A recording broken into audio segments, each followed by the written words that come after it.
Bismillahirrahmanirrahim. Faslun fi targhibin nikahi. Pasal menerangkan tentang dorongan menikah. Jadi seseorang ini memang dianjurkan untuk menikah. Tidak dianjurkan membujang terus-menerus. Ancaman besar bagi orang yang hidupnya benci menikah ya. An-nikahu, nikah, minasyara'il qadimati, yaitu dari syariat masa lampau. Memang tidak hanya disyariatkan nikah itu pada masa Nabi Muhammad saja, tetapi pada masa-masa sebelumnya itu sudah dilakukan. Fa innahu, maka sesungguhnya nikah tadi syuri'ah, dilakukan, disyariatkan ya, min ladun Adam alaihi salam, dari sejak Nabi Adam alaihi salam, wastamarroh, dan selalu atau tetap hatta fil jannati, sampai di surga. Jadi menikah ini tidak hanya di dunia saja yang ada, tetapi pernikahan tersebut mulai dari dunia sampai di akhirat, fil jannah. Bahkan orang di surga itu nanti juga ya menikah, sama seperti keadaan di dunia. Fa innahu, maka sesungguhnya nikah, dhamir sya'an, yajuzu, boleh, lil insani, kepada manusia, an-nikahu, nikah. Jadi yajuzu, boleh, lil insani, bagi manusia, an-nikahu, nikah, fil jannati, di surga. Walau li maharimihi, walaupun kepada mahramnya. Jadi bedanya menikah di surga dengan di dunia ini. Kalau di dunia tersebut tidak boleh menikah dengan mahramnya, tetapi kalau di surga boleh seseorang menikah dengan mahramnya. Walau li maharimihi ma'adal usula wal furu'ah, selain asal bapak ibu dan terus ke atas, wal furu'ah, dan ya cabang anak. Fala yungkihu, maka tidak boleh menikah seseorang tersebut ummahu, kepada ibunya, wala bintahu, dan juga tidak boleh menikah terhadap anaknya, fiha, di dalam surga. Tapi selain itu boleh menikah dengan mahram, saudara misalkan, itu masih diperbolehkan nanti di surga. Qala al-atibba'u, berkata al-atibba'u, dokter,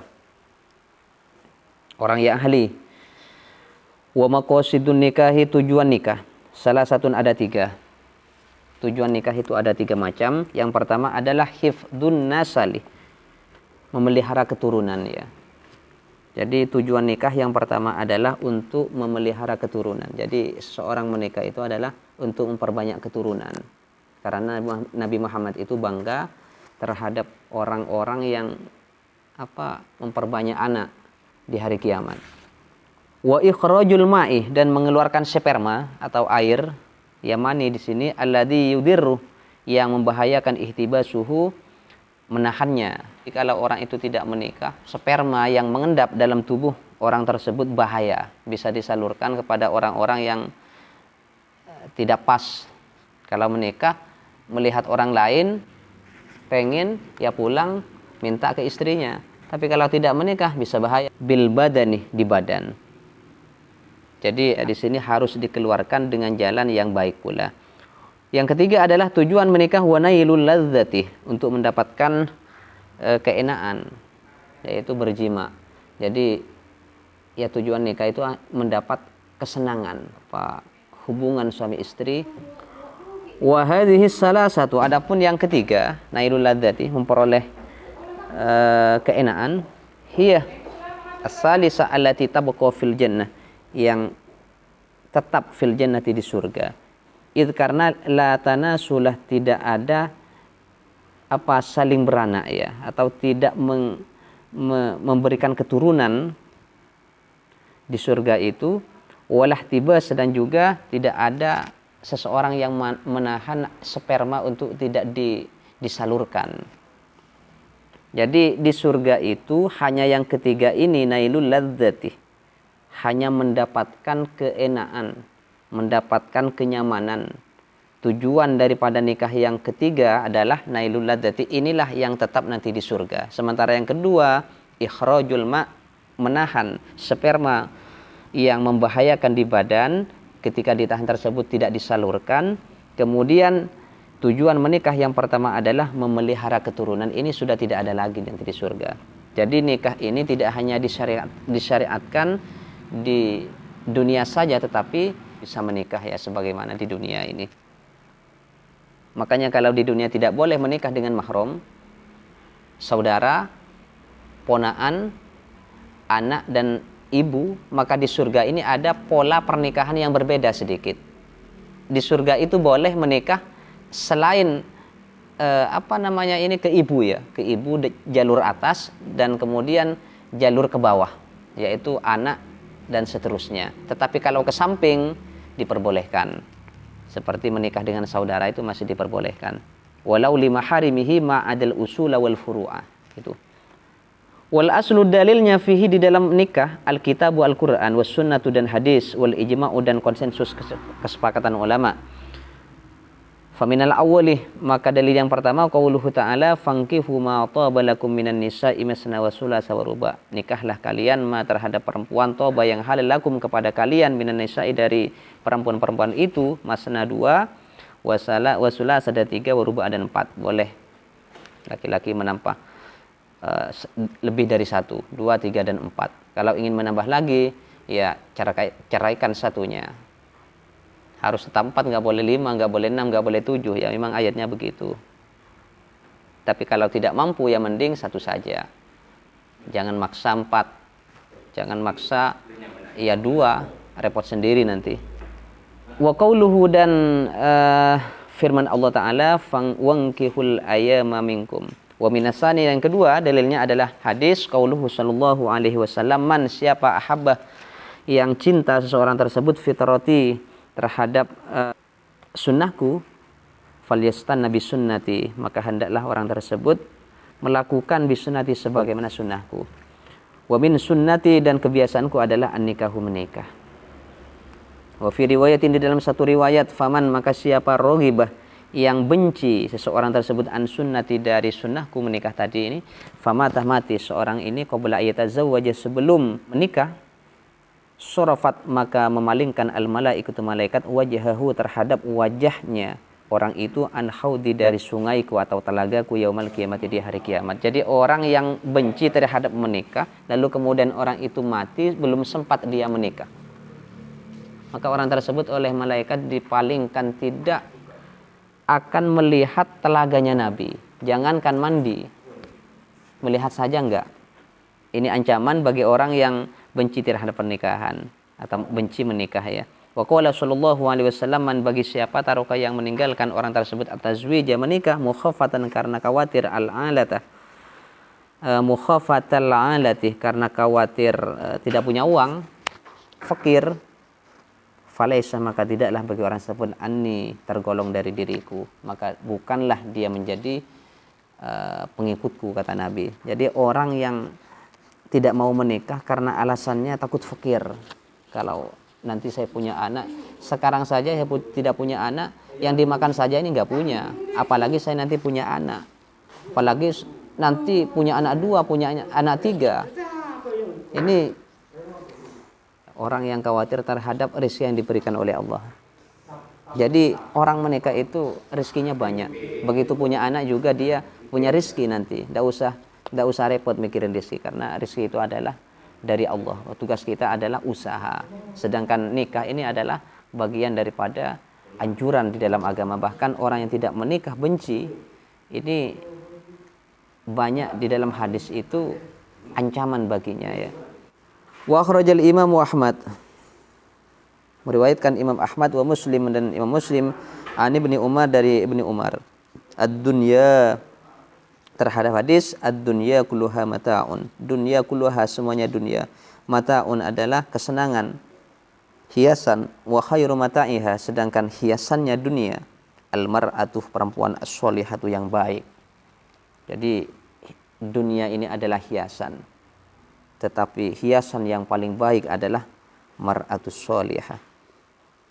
Wa Ibnu Majah an Abi Umamah ada hadis mastafadal mu'minu ba'da taqwallahi khairan lahu min zaujatin sholihatin in amaroha ta'at wa in nadharaha Wa in nadhara ilaiha sarrathu. Mastafada, tidaklah mengambil manfaat, tidaklah mengambil kebaikan al-mu'minu, seorang mukmin, ba'da taqwallah, sesudah takwa kepada Allah, khairan, terhadap kebaikan, lahu, bagi mukmin itu, min zaujatin, daripada istri solihatin yang baik. Jadi tidaklah ada kebaikan sesudah seseorang bertakwa kepada Allah daripada berupa kebaikan itu yang dimilikinya adalah istri yang solehah. Dianjurkannya orang tersebut menikah dan punya perempuan solehah dan memiliki istri solehah. Apa ciri-cirinya wanita solehah itu? Ini ciri-cirinya wanita solehah ya. In amaroha, jika memerintahkan suamiha terhadap perempuan, imro'ah, atau atuh, maka mengikuti terhadap perintahnya. Selama tidak maksiat ya. Kalau sama suaminya disuruh, "Dek, ayo kamu mencuri itu." Lalu kemudian diikuti, ya bukan mendapat pahala tapi mendapat dosa. Ini perintah suami kepada istri, tetapi istri mengikutinya selama bukan urusan kemaksiatan ya yang diperintahkan. Ini ciri-ciri istri solehah, tidak membantah. Wa in nadhara ilaiha, wa in nadhara, jika melihat zauj atau suami tadi ilaiha kepada imra'ah, sarrathu, maka membahagiakan. Jadi ketika suami datang kemudian melihat istrinya, maka yang ada permasalahan-permasalahan di luar itu hilang melihat istrinya ini, melihat wajah istrinya ini. Jadi setiap kali seorang suami itu mandang, maka membahagiakan. Ini ciri-ciri wanita solehah. Wa in qassama 'alaiha abarrathu, wa in aksama, jika bersumpah,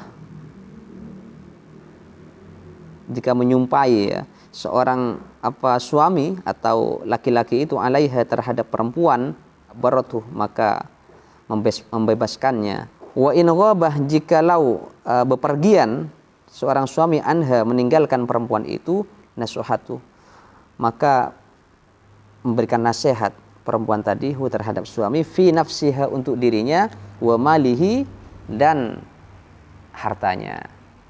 Ini yang susah. Jikalau suaminya pergi bekerja di luar, maka perempuan tersebut menasehati dirinya dan juga melindungi harta yang ada di rumah ini dan melindungi hartanya. Menasihati dirinya adalah agar supaya dia konsisten, tidak melirik laki-laki lain, tidak tergoda atau menahan godaan ya di media sosial. Kalau yang merayu, misalkan ada yang merayu, ya bisa menahan. Wa malihi, dan juga menjaga hartanya tadi di rumah. Inilah ciri-ciri wanita solehah. Jadi di dalam pembahasan tadi itu ada 2 poin yang paling besar, bahwasannya yang pertama adalah menikah ini dianjurkan di dalam Islam. Sampai-sampai ada ancaman bagi orang yang benci terhadap menikah, ataupun orang itu hidup membujang ya. Kemudian yang kedua, di dalam pembahasan ini ciri-ciri wanita solehah. In amaroha ta'athu, wa in nadhara ilaiha sarratu, wa in aksama 'alaiha abaratu, wa in ghaba anha nasuhatu fi nafsiha wa malihi. Nah, ini ciri-ciri wanita solehah. Semoga pertemuan ini bermanfaat. Assalamualaikum warahmatullahi wabarakatuh.